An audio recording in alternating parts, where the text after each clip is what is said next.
Napenda kuhakikishia kuwa katika uchaguzi wa mwaka huu 2025, Serikali ya Jamhuri ya Muungano wa Tanzania na Serikali ya Mapinduzi ya Zanzibar zitaendelea kusimamia kwa dhati na kwa haki misingi ya demokrasia na kuhakikisha kuwa wananchi wanatumia haki yao ya kikatiba ya kushiriki uchaguzi kwa uhuru, kwa wagombea nafasi mbalimbali za uongozi na kuchagua viongozi wenye sifa wanaowataka.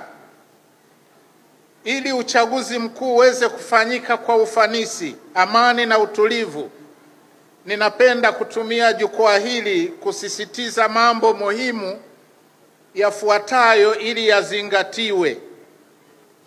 Kwanza, kila Mtanzania mwenye sifa za kushiriki uchaguzi ahakikishe anaandikishwa kwenye daftari la kudumu la wapiga kura kwa mujibu wa sheria na maelekezo ya Tume Huru ya Taifa ya Uchaguzi.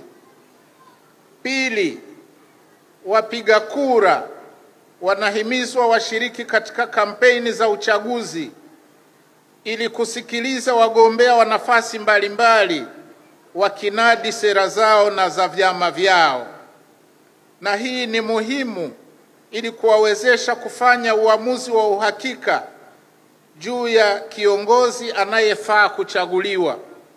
Aidha, katika kipindi hicho ni muhimu kuhakikisha hali ya usalama, utulivu na amani unadumishwa.